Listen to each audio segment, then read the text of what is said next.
When the rude employee insulted the wrong customer, he had no idea the truth would cost him everything. It all started on a Tuesday afternoon at a popular retail chain in the city. The store was buzzing with customers, some browsing electronics, others in line with shopping carts full of groceries. At the front desk, a young employee named Bradley leaned against the counter, sighing loudly, rolling his eyes at anyone who dared approach him. Bradley had worked at this store for almost 2 years, but instead of learning professionalism, he had developed a reputation for being lazy, arrogant, and downright rude. If a customer asked for help, he'd scoff. If someone had a complaint, he'd mock them under his breath. And if a coworker asked him to pull his weight, he'd respond with sarcasm and disrespect. Still, Bradley thought he was untouchable. That day, a man walked into the store wearing simple clothes, a gray hoodie, jeans, and sneakers. His beard was neatly trimmed, and though he carried himself with quiet authority, most people wouldn't have given him a second look. His name was Mr. Raymond Carter. But what nobody in that store realized, especially Bradley, was that Mr. Carter was the CEO of the entire company. For weeks, Raymond had been hearing whispers from upper management about declining customer satisfaction in this location. He'd seen the reports, the complaint logs, the high employee turnover rate. But instead of announcing a visit, he had decided to go undercover, to experience firsthand how his stores were being run. And within 5 minutes of stepping through those doors, he had his answer. Raymond noticed the long line at the register, customers waiting impatiently while Bradley chatted with a coworker and tapped on his phone. An elderly woman in the queue shifted uncomfortably, her arms full of heavy items. A mother tried to calm her crying child while waiting for help. Yet Bradley acted as though none of it mattered. Raymond quietly stepped forward with a few items in his basket. "Excuse me," he said politely, "can you check me out here?" Bradley didn't even look up. "Line's closed. Go stand with everyone else." Raymond glanced at the glowing green light above the register, the universal sign that it was open. "But it looks like your lane is active," he said calmly. That's when Bradley finally raised his head, his eyes narrowing with irritation. "Didn't you hear me the first time? I said the lane's closed." "What, you don't understand English?" His voice was sharp, dripping with disdain. A few nearby customers turned to look. Raymond felt his jaw tighten, but he didn't react. Instead, he gently placed his items on the counter. "I'll just leave these here then," he said evenly. Bradley smirked, muttering under his breath, "Some people just don't get it." The words stung, not because they were directed at Raymond personally but because of what they revealed. If Bradley treated him, a stranger, this way, how many other customers had suffered the same humiliation? How many had walked away with frustration, vowing never to return? Raymond left the store quietly that day, but not without a plan. Because what Bradley didn't know was that his fate had already been sealed. Bradley thought he had brushed off another customer. But in less than 24 hours, his life, and his job, would turn upside down. Stories like this happen every day, stories where arrogance and disrespect backfire in the most unexpected ways. If you want to hear more powerful black stories like this one, make sure you hit that subscribe button right now. The next day, Raymond Carter returned to the store. This time, he came earlier in the morning, blending in once again with regular customers. He wore a baseball cap and carried a small shopping list, but his sharp eyes were focused on one thing only, Bradley. And sure enough, it didn't take long for Bradley's true colors to show.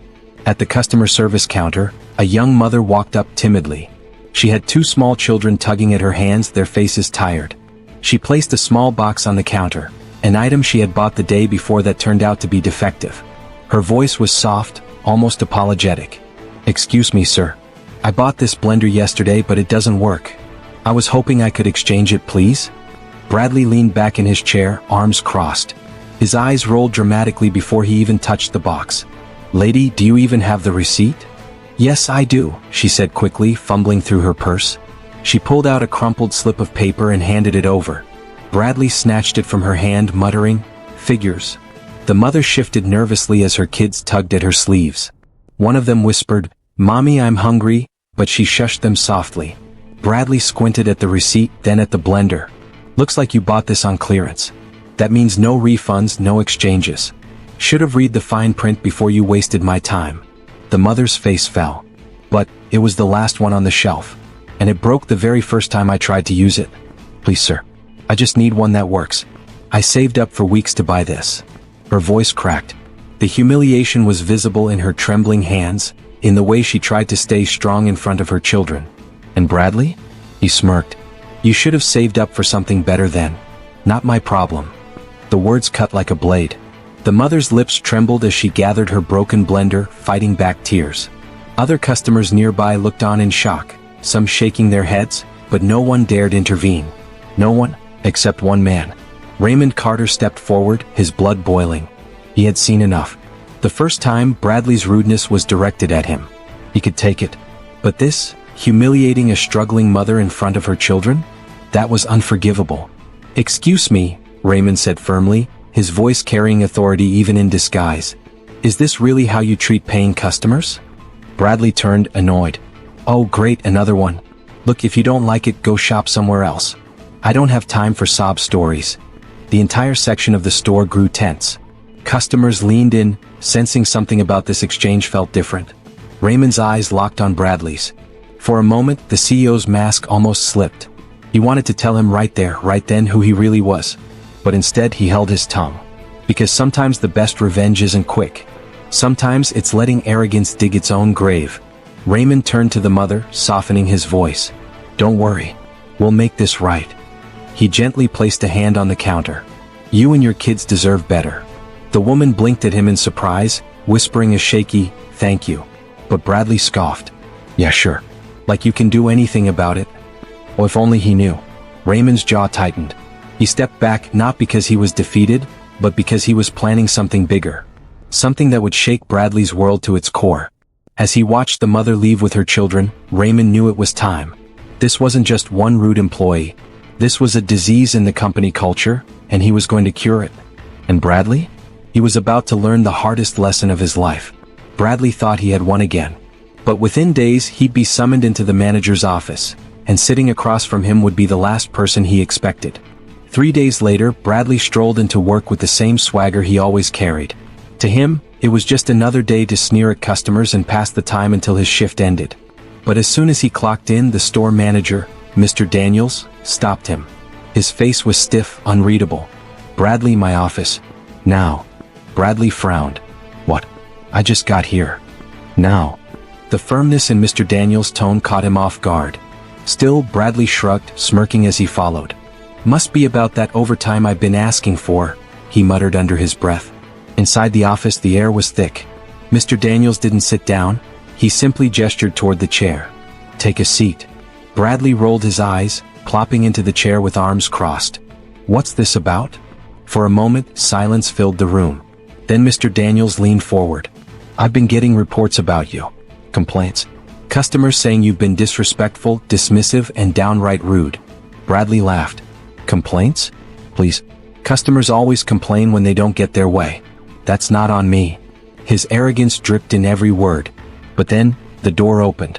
Bradley's smirk froze. Because stepping into the office was a man he vaguely recognized. Baseball cap.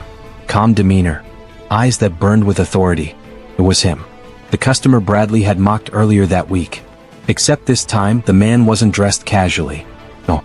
He wore a crisp tailored suit. His presence commanded the room instantly. Mr. Daniels straightened.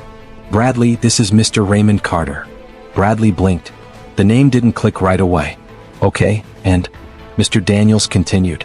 Mr. Carter isn't just any customer. He's the CEO of this company. The color drained from Bradley's face. His smirk vanished. For the first time he was speechless. Raymond Carter stepped forward, his voice calm but edged with steel. Do you remember me, Bradley? Bradley stammered. Why, you're the guy with the coupon. The one with the blender lady too.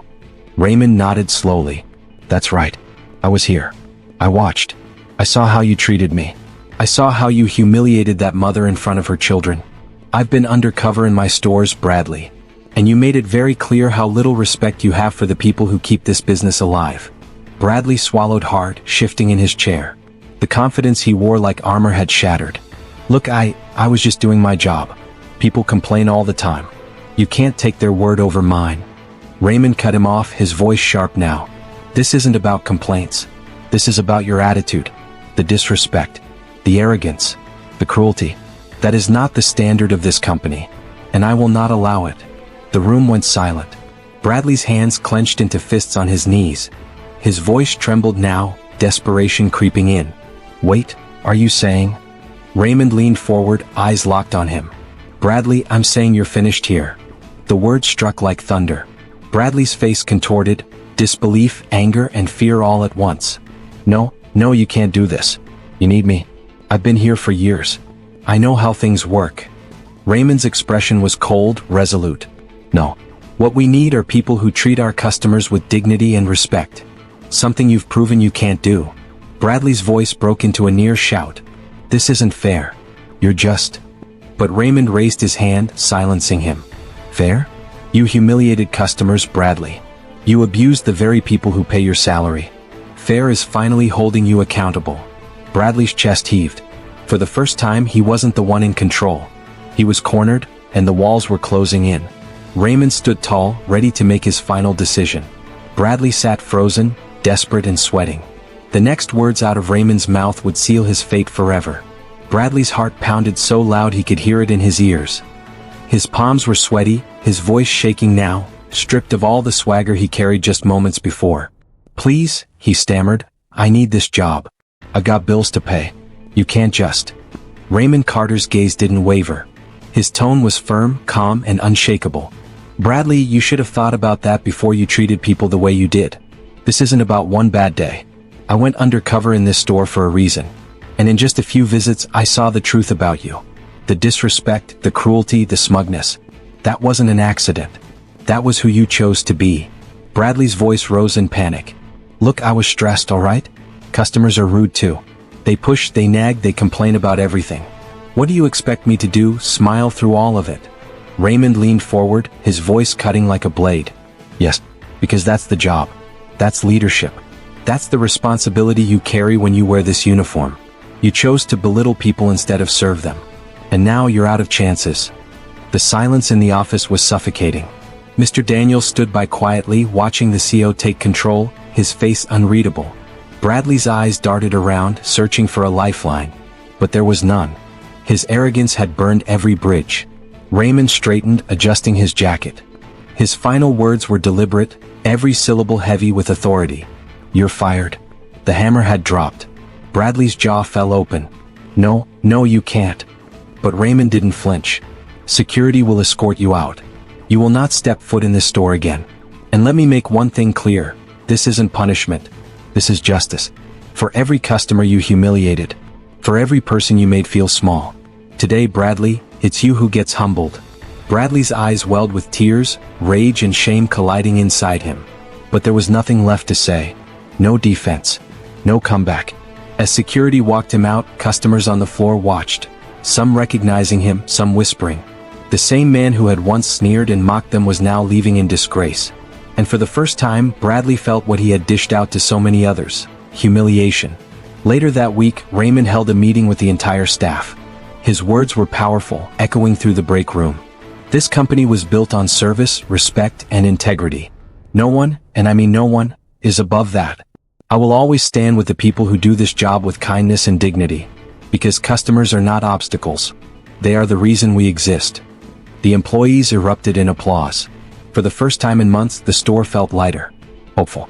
One of the cashiers, the young mother Bradley had humiliated, whispered to a coworker. Finally. Justice. Arrogance may last a season, but humility lasts a lifetime. Bradley thought power meant belittling others. But true power, real respect, is earned through kindness, patience, and service. And when you abuse people long enough, eventually, the tables turn. What would you have done if you were the CEO in this story? Would you have fired Bradley on the spot or given him one last chance? Let's talk in the comments. Before you go, don't forget to subscribe for more powerful Black stories of struggle, justice, and redemption. Your support helps us expose arrogance, celebrate resilience, and deliver the truth one story at a time. Hit that subscribe button and join the movement.